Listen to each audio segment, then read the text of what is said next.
تو یہ سب سے بڑا مقام اور مرتبہ ہے کہ جو اللہ نے رسول اللہ صلی اللہ علیہ وسلم کو وحی کا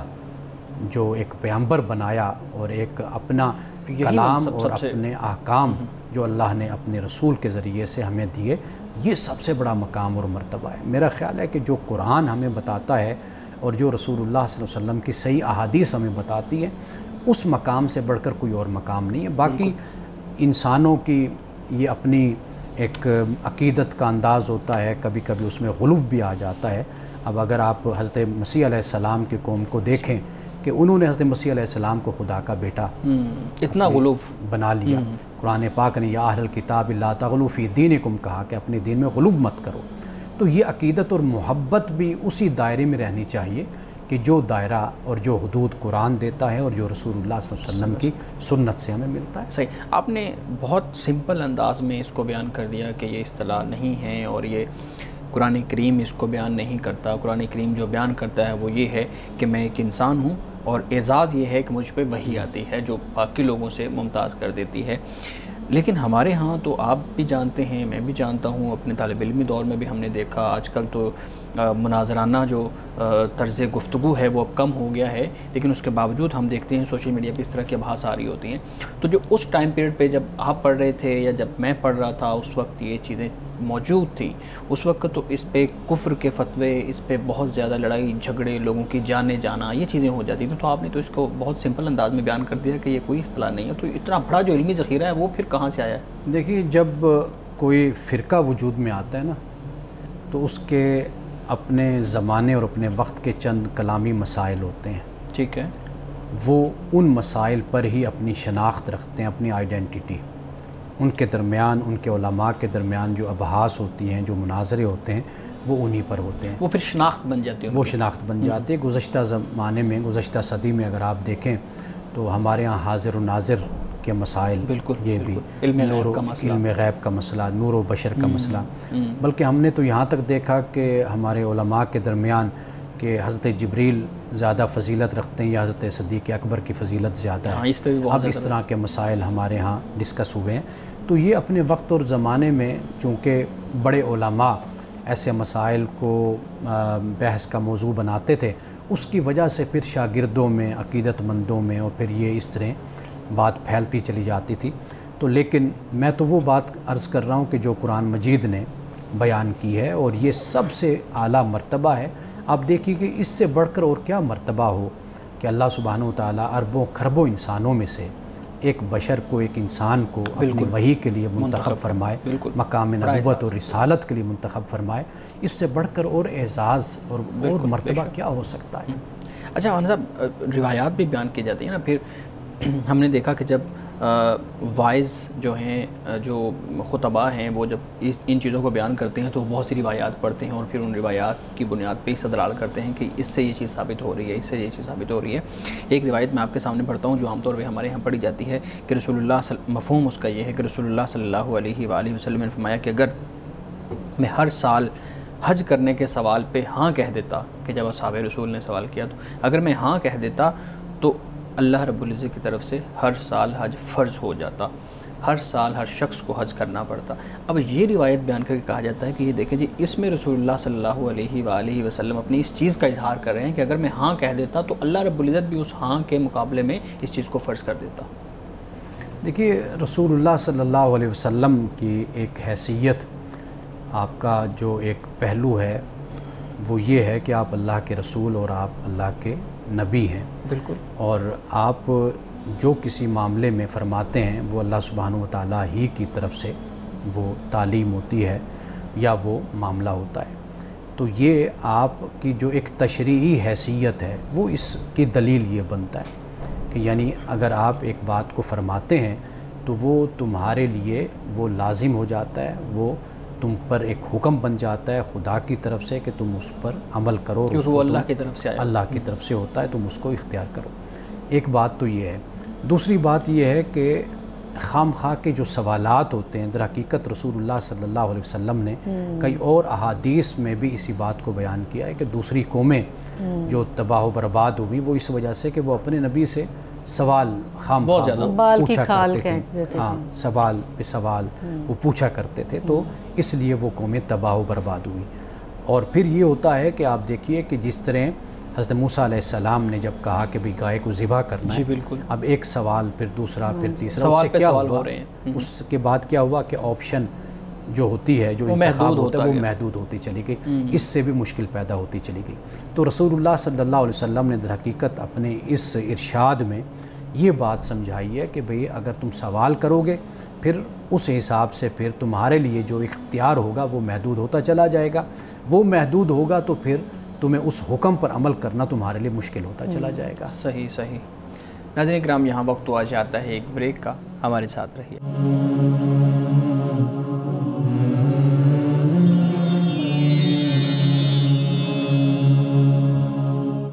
پروگرام میں ایک دفعہ پھر خوش آمدید۔ جی مصعب سوال کرنا چاہ رہے تھے۔ آیت نمبر 202 کے مطابق شیطان اپنے ساتھیوں کو گمراہ کرتا ہے، تو آپ یہ بتائیے کہ آج کے دور میں گمراہی کن شکلوں میں ہم اسے پہچان سکتے ہیں؟ کہ آج کے اگر ہم اسے کہیں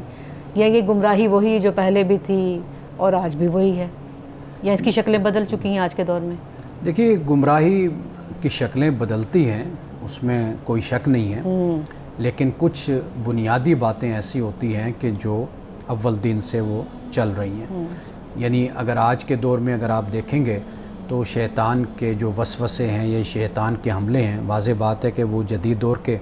تقاضوں کے مطابق ہیں۔ بالکل۔ تو قدیم دور میں جو اس کا طریقہ تھا، اس کا جو اسلحہ تھا، جو اس کا آلہ تھا، جو اس کا انداز تھا، وہ اس حالت کے مطابق اور ان حالات کے مطابق تھا۔ آج جب ہم جائزہ لیں گے تو واضح بات ہے کہ اس کا طریقہ مطلب شیطان بھی ماڈرن ہو گیا، جدید ہو گیا، جیسے سوشل میڈیا آ گیا ہے، جیسے انسان ماڈرن ہوا اسی طرح شیطان کا بھی طریقہ ماڈرن ہو گیا۔ یعنی مثال کے طور پر آپ کے پاس موبائل ہے، اب آپ اس موبائل پر آپ کیا کچھ دیکھ سکتے ہیں، کیا کچھ ایسا ہے جو اخلاق کے خلاف ہوتا ہے، جو مذہب کے بھی خلاف ہوتا ہے، اور پھر صرف یہ نہیں کہ انسان کے اخلاق اور عادات، بہت کچھ ایسا ہے جو انسان کے افکار و نظریات سے بھی متعلق ہوتا ہے۔ تو لہٰذا انسان اپنی ذات پر، اپنی شخصیت پر پہرا بٹھانے کی کوشش کرے اور اس پر کام کرے کہ وہ کس طریقے سے اپنے آپ کو محفوظ کر سکتا ہے، تاکہ کوئی کام بھی اس کا آنے والے وقت میں پچھتاوا نہ بنے۔ زندگی انسان اس انداز سے گزارے کہ آنے والے وقت میں اس کا ماضی اس کے لیے پچھتاوا نہ ہو۔ ہمارے صاحب یہ سوشل میڈیا کی جیسے ہم بات کر رہے تھے، تو جو زنا ہے، یہ آنکھوں کا زنا بھی ہم کہہ سکتے ہیں کہ بری چیزوں کو دیکھنا، کیونکہ یہ تو ہر وقت ہاتھ میں بچوں کے، بڑوں کے موبائل ہوتا ہے، تو اس چیز پر بھی ہمیں توجہ دلوانی چاہیے کہ یہ کتنی بڑی برائی ہے، کہ اس کا کیا امپیکٹ ہے۔ دیکھیے جب زنا کہا جاتا ہے نا، وہ اس لیے ہے کہ ایک عمل، ایک فعل جو ہے وہ ایک اخلاقی حدود سے باہر، یعنی حدود اللہ سے باہر ایک کام کیا جا رہا ہے، اس کے خلاف کیا جا رہا ہے۔ اس کی اجازت نکاح کی صورت میں ہے، نکاح نہیں ہے تو اس کی اجازت نہیں ہے، ناجائز ہے یعنی۔ اسی طرح یہی معاملہ ہوتا ہے انسان کی آنکھوں کا، انسان کے کانوں کا، کہ جب آپ اللہ کی حدود کو کراس کر رہے ہیں، اس کے خلاف چل رہے ہیں، تو واضح بات ہے کہ آپ اس کو آنکھوں کا زنا کہہ دیں، آپ اس کو کانوں کا زنا کہہ دیں، تو وہ پھر اس بات کو رسول اللہ صلی اللہ علیہ وسلم نے کئی احادیث میں سمجھایا۔ یہ ایک عام فہم انداز ہوتا ہے، انسان کو بات سمجھ آ جاتی ہے کہ جس طرح غیر قانونی تعلق ہے کسی کا مرد کا عورت کے ساتھ، عورت کا مرد کے ساتھ، اسی طرح ہی یہ غیر قانونی، غیر اخلاقی اور اللہ کی حدود کے خلاف انسان اپنی آنکھوں کا استعمال کرتا ہے، کانوں کا، اپنی زبان کا، اس کو پھر عام فہم اور سادہ انداز میں یوں بات سمجھا دی جاتی ہے۔ صحیح۔ من صاحب یہ بتائیے گا کہ نماز قربت الہی کا ایک ذریعہ ہے یا اظہار کہہ لیں ہم، اب اگر کوئی شخص اخلاص سے، محبت سے، خلق خدا کی خدمت سے یا مختلف ذرائع سے اللہ رب العزت کا قرب حاصل کر سکتا ہے اور کر رہا ہے،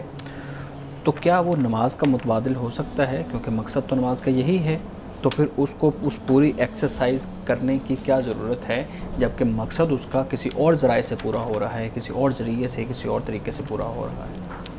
ہم معلوم نہیں کہ چیزوں کو مقابل کیوں لاتے ہیں، ایک دوسرے کے خلاف کیوں کھڑا کر دیتے ہیں۔ یعنی میں نے لوگوں کو دیکھا ہے کہ اگر وہ نماز پڑھتے ہیں، حاجی ہیں، نمازی ہیں، تو میں نے دیکھا ہے کہ وہ خلق خدا کی خدمت سے اعراض برتیں گے، منہ پھیریں گے، یعنی اس میں سست ہوں گے، کاہل ہوں گے، نمازیں اور حج اور ان چیزوں پہ، روزوں پہ، ان پہ زیادہ توجہ ہوگی۔ میں نے ایسے لوگ بھی دیکھے ہیں کہ جو خدمت خلق کا کام کریں گے، ویلفیئر کا کام کریں گے، نماز کو اہمیت نہیں دیں گے، حج کو اہمیت نہیں دیں گے، روزوں کو اہمیت نہیں دیں گے، کہیں گے جی ہم خدمت خلق کا کام کر رہے ہیں، ہم نے بڑے حاجی دیکھے ہیں، بڑے نمازی دیکھے ہیں جی، وہ بالکل ہی مخلوق سے بے پرواہ ہوتے ہیں، تو ہم تو اچھے ہیں کہ مخلوق کی خدمت کر رہے ہیں، اللہ کی مخلوق کی خدمت کر رہے ہیں۔ تو میرا خیال ہے کہ یہ دونوں انتہائیں ہیں۔ اسلام آپ کو توازن کی اور اعتدال کی تعلیم دیتا ہے، وہ یہی ہے کہ نماز کی اپنی اہمیت ہے، آپ اللہ کی بارگاہ میں جاتے ہیں، آپ کی ایک روحانی ضرورت ہے، ایک ارج ہے، اسپرچول ارج اس کو آپ کہہ لیں، نیسیسٹی، وہ آپ کی نماز سے پوری ہوتی ہے۔ آپ اللہ کے قرب میں جاتے ہیں، آپ خاموش ہوتے ہیں۔ آپ دیکھیے کہ آپ مسجد میں جا کر نماز پڑھیں ذرا، آپ دیکھیے کہ مسجد کا ماحول کیسا ہوتا ہے۔ جب انسان مسجد میں جاتا ہے، گھر میں نماز پڑھتا ہے، ٹھیک ہے وہ فرض تو اس نے ادا کر لیا، لیکن مسجد کی تعمیر، اس کا ماحول، اس کے اندر جا کر بیٹھنا، وہ ناقابل بیان ہے۔ یعنی انسان الفاظ میں اس روحانیت کو بیان ہی نہیں کر سکتا جو مسجد میں اس کو نصیب ہوتی ہے، جو محسوس کرتا ہے وہ۔ تو لہٰذا ہر چیز کو گڑ مڑ بھی نہیں کرنا چاہیے، ہر چیز کو اس کی جگہ پر رکھ کر آپ دیکھیے، نماز اپنی جگہ پر فرض ہے، وہ ضرور ادا کریں آپ۔ خدمت خلق کا کام اللہ نے اس پر بھی بڑا زور دیا، اللہ نے فرمایا کہ مخلوق میرا کنبہ ہے، میرا خاندان ہے، اس سے بڑھ کر اور کیا بات ہو۔ ہم جس طرح چاہتے ہیں کہ ہمارے بچوں سے سب محبت کریں، ہم یہ چاہتے ہیں کہ بھئی سب خیال رکھیں، عزت دیں، احترام کریں، تو اللہ نے ہمیں انسانی جذبے کی بنیاد پر یہ بات سمجھا دی ہے۔ تو میرا ذاتی خیال یہ ہے کہ کبھی ایک دوسرے کے مقابلے میں ان کو نہیں لانا چاہیے۔ ہر عمل، ہر فعل، ہر عبادت اپنی جگہ پر اس کی بہت زیادہ اہمیت ہے۔ ایک سوال پوچھیں تو یہ ابھی جیسے مسجد کے ماحول کی بات کی، تو جب ہم کعبہ اللہ میں جاتے ہیں، وہاں کا منظر بھی ناقابل بیان ہے، میرا اپنا پرسنل تجربہ ہے، لیکن میں یہ پوچھنا چاہتی ہوں کہ جو اس مقصد کے لیے یہ ہر بندے کی قلبی رجحان، اس کی اپنی پریورٹی ہوتی ہے، یا کہ سوچ کے جانا چاہیے کہ اب ہم جا رہے ہیں تو لہٰذا ہمیں تھوڑا سا کچھ ذہنی طور پہ تیار ہونا چاہیے، کیونکہ اب وہاں پہ بہت زیادہ موبائل کا استعمال، وہ جو تصویریں لیتے ہیں، بلکہ طواف کرتے ہوئے بھی کسی کی ویڈیو کال پہ لے کے ساتھ ساتھ طواف کیا جا رہا ہے، تو کیا یہ ساری چیزیں بندے کی روحانیت پر اثر انداز ہوتی ہیں؟ دیکھیے، اللہ کی عبادت میں اگر کوئی چیز رکاوٹ کا باعث بنتی ہے اور روحانیت میں حرج ڈالتی ہے تو اس سے بچنا چاہیے۔ باقی دیکھیے اگر کوئی ایسا کر رہا ہے نا تو ان پر بھی کوئی اعتراض نہیں ہوتا۔ کئی دفعہ کسی وجہ سے کوئی کر رہا ہوتا ہے، دکھانا چاہتا ہے اپنے گھر والوں کو، یا بہت لوگ ہیں جو یہاں پر ہوتے ہیں وہ وہاں نہیں جا سکتے، ان کا شوق ہوتا ہے، جذبہ ہوتا ہے جی ہم بھی دیکھیں، کعبۃ اللہ کی زیارت کریں۔ اب اگر یہ کوئی سہولت میسر آ گئی ہے، کئی دفعہ صبح کی اذان ہو رہی ہوتی ہے تو وہ سنا دی جاتی ہے گھر والوں کو، ایک تربیت، ایک تعلیم کا نقطہ پیش نظر بات ہوتی ہے کہ بھئی بچوں کی تربیت ہوتی ہے، بیوی کی، گھر والوں کی، تو ایک یہ بات علیحدہ ہے۔ لیکن عبادت میں، روحانیت میں اگر کوئی حرج واقع ہوتا ہے تو پھر یہ کام نہیں کرنے چاہیے۔ صحیح۔ مجھے یہ بتائیے گا کہ جب نماز کی ہم بات کر رہے تھے تو جب خدا بے نیاز ہے اس بات سے کہ انسان اس کی عبادت کرے یا نہ کرے اس کو کوئی فرق نہیں پڑتا، فرشتے کافی ہیں اس کی عبادت کے لیے، انسان ہیں جو عبادت کر رہے ہیں، تو اگر ایک انسان فرض کریں جو جس نے یہ سوال بھیجا ہے، یہ جو یہ سوچ رہا ہے کہ اگر وہ عبادت نہیں کرتا، خدا کو اس کی حاجت نہیں ہے، اس کی عبادت کرنے سے خدا کو کوئی فرق نہیں پڑتا، تو پھر یہ جو سزا کا تصور ہے وہ کیوں ہے کہ یہ سزا دی جائے گی اگر یہ عبادت نہ کی گئی، یہ نماز نہ پڑھی گئی تو پھر جہنم کے اس درجے کے اندر یا اس گڑھے کے اندر انسان کو پھینک دیا جائے گا، اس طرح سے اس کو آگ میں پھینکا جائے گا، اس طرح سے پیپ پلائی جائے گی، یہ چیزیں کیوں ہیں؟ اگر میں انسانی زبان میں کہوں نا، جی خدا سے بڑھ کر کوئی مظلوم نہیں ہے جی، یعنی ہم انسان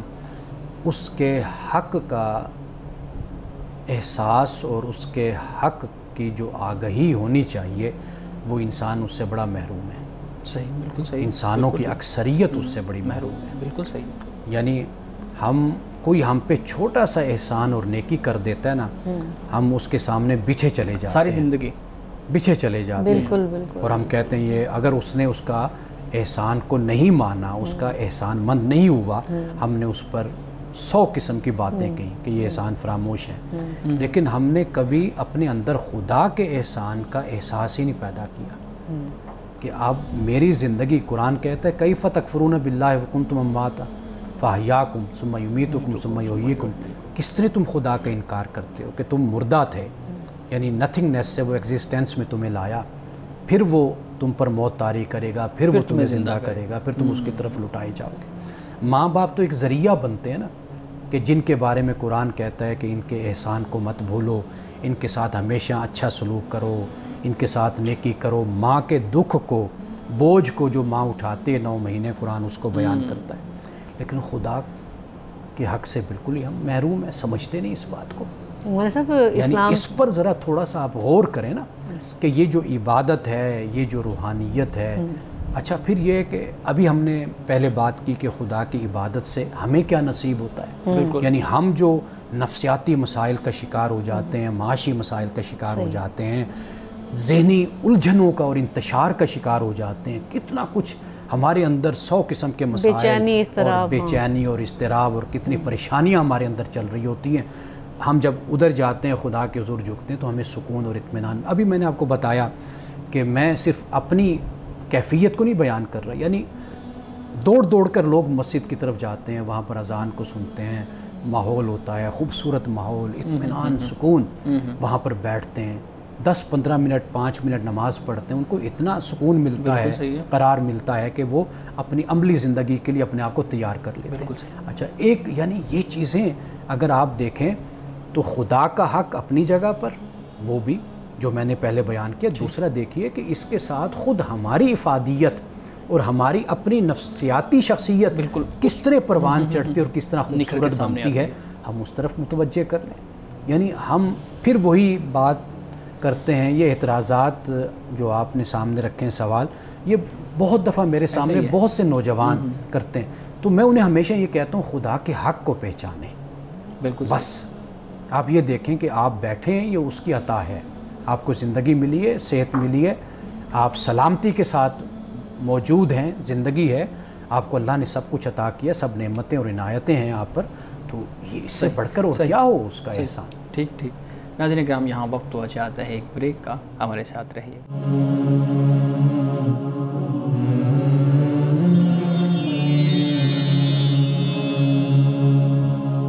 پروگرام میں ایک دفعہ پھر خوش آمدید۔ جی مس مولانا صاحب، سورہ نور کی آیت 26 کے حوالے سے میں اس میں سے درمیان میں سے ایک بات پوچھنا چاہتی ہوں، جس میں ذکر ہے کہ ناپاک عورتیں ناپاک مردوں کے لیے اور پاکیزہ عورتیں پاکیزہ مردوں کے لیے۔ تو اب اگر کوئی شخص، شادی شدہ شخص، اپنی بیوی کی بجائے کسی دوسری عورت میں دلچسپی رکھتا ہے، یا کوئی اسی طرح خاتون اپنے شوہر کے بجائے کسی دوسرے مطلب مرد میں دلچسپی رکھے، تو ان کو ہم ناپاک عورت اور ناپاک مرد کی تشبیہ دے سکتے ہیں؟ جہاں پر جائز رشتہ ہے تو اس پر تو نہیں یہ بات ہوتی۔ قرآن مجید کی جو یہ آیت ہے نا، اس کو اس کے مقام پر رکھ کر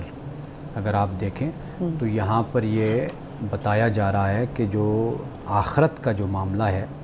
وہاں پر کبھی بھی ایسا نہیں ہوگا، وہاں پر ہمیشہ آخرت میں جو معاملہ ہوگا وہ جو پاک مرد ہوگا وہ پاک عورت کے لیے ہوگا، یعنی جنت میں پاکیزہ لوگ ہی ہوں گے، پاک مرد پاک عورت، پاک عورت پاک مرد۔ اسی طرح جہنم کا جو معاملہ ہے وہاں پر یہ ہوگا، یعنی ناپاک مرد اور ناپاک عورتیں وہاں پر ہوں گی۔ تو یہ جو بتایا گیا ہے نا، دنیا میں ہوتا کیا ہے، دنیا میں اس سے مختلف بات ہو جاتی ہے، کبھی عورت اچھی ہے، باکردار ہے، تو مرد جو ان سے وہ باکردار نہیں ہوتا، کبھی مرد باکردار ہوتا ہے تو عورت باکردار نہیں ہوتی، لیکن آخرت کا معاملہ دنیا سے بالکل مختلف ہے، یہ بیان آخرت کے کانٹیکسٹ میں یہ اس طرح ہے۔ لیکن اگر اس دور میں ہم بات کریں، ان لوگوں کو کیا ہم کہہ سکتے ہیں کہ بھی ایک عورت جو ہے وہ اپنے شوہر کو چھوڑ کے دوسرے میں دلچسپی لے رہی ہے، تو ان کے اس رشتے کو، اس تعلق کو جو ہے وہ کیا نام دیا جائے گا؟ دیکھیں واضح بات ہے کہ دنیا میں جو معاملہ ہے وہ اللہ کی حدود کو جو بھی کراس کرتا ہے تو وہ دنیا اور آخرت میں قابل سزا ہے، ایک جرم ہے، ایک گناہ ہے جو نہیں ہونا چاہیے۔ صحیح۔ اچھا مولانا صاحب، مختصر یہ بتائیے گا کہ جو کہا گیا ہے کہ جنت کے اندر نعمتوں کی ضرورت میں حوریں ملیں گی، کیا اس سے نسل کا تسلسل بھی ہوگا یا نہیں؟ قرآن مجید نے تو اس کا کوئی ایسا بیان نہیں کیا، اور جو احادیث میں ہمیں ملتا ہے اس کے بارے میں بھی محدثین نے کہا ہے کہ یہ موضوع ہیں یا یہ ضعیف ہیں۔ لیکن سوال پھر یہ پیدا ہوتا ہے، جیسے مثال کے طور پر قرآن میں ہے کہ وَلَكُمْ فِيهَا مَا تَشْتَهِي أَنفُسُكُمْ، کہ تمہارے لیے وہ کچھ ہوگا جو تم دنیا جنت میں مانگو گے، جو بھی تم چاہو گے، وَلَكُمْ فِيهَا مَا تَدَّعُونَ، جس کا تقاضا کرو گے وہ تمہیں مل جائے گا وہاں پر۔ ہاں یہ سوال پیدا ہوتا ہے کہ بھئی اگر کوئی اولاد کا تقاضا کرتا ہے تو کیا اولاد ملے گی؟ تو واضح بات ہے کہ پھر اس آیت کی روشنی میں تو یہ معلوم ہوتا ہے کہ پھر اگر کوئی اولاد وہاں پر چاہتا ہے تو پھر اس کی اولاد ہوگی۔ یہ کیسے ہوگی یہ اللہ بے نیاز ہے، یہ اللہ بہتر جانتا ہے کہ کیا معاملہ ہوگا۔ لیکن یہ ہے کہ جو قرآن کی آیت سے ہے، یہ اتنا اگر آپ اس سے یہ معلوم کرنا چاہیں یا یہ اس سے آپ مسئلہ نکالنا چاہیں تو آپ یہ مسئلہ نکال سکتے ہیں، لیکن ویسے واضح طور پر صریحاً قرآن پاک میں کہیں پر بھی اور صحیح احادیث میں کہیں پر اس کا بیان نہیں ہے۔ صحیح، اور سب حدیث مبارکہ بیان کیجیے گا۔ یہ صحیح مسلم کی حدیث ہے اور حدیث نمبر ہے 2759۔ رسول اللہ صلی اللہ علیہ وسلم نے فرمایا، اللہ تعالیٰ رات کو اپنا ہاتھ پھیلاتا ہے تاکہ دن کے گناہ گار توبہ کر لے، یعنی دن کے جو گناہ گار ہیں وہ توبہ کر لیں، اور فرمایا دن کو اپنا ہاتھ پھیلاتا ہے تاکہ رات کا جو گناہ گار ہے یا گناہ گار ہیں وہ توبہ کر لیں، اور فرمایا کہ وہ اس وقت تک یہی کرتا رہے گا یہاں تک کہ سورج مغرب سے طلوع ہو جائے، یعنی سورج طلوع تو ہوتا ہے مشرق سے، مغرب میں غروب ہوتا ہے، یہ اشارہ ہے قیامت تک، یعنی اللہ سبحانہ و تعالیٰ قیامت تک اپنے ہاتھ اپنے گناہ گار بندوں کے لیے پھیلائے رکھتا ہے دن اور رات، تاکہ وہ توبہ کریں اور اللہ تعالیٰ سے معافی مانگیں اور اپنے گناہوں کی بخشش کروائیں۔ ناظرین کرام، اس دعا کے ساتھ اپنے پروگرام کا اختتام کریں گے۔ اللہ رب العزت حسن کلام اور تاثیر کلام عطا فرمائے، ہماری زبان کے گروں کو کھول دے اور سننے والوں تک خیر کا پیغام پہنچے۔ اجازت دیجیے، خدا حافظ۔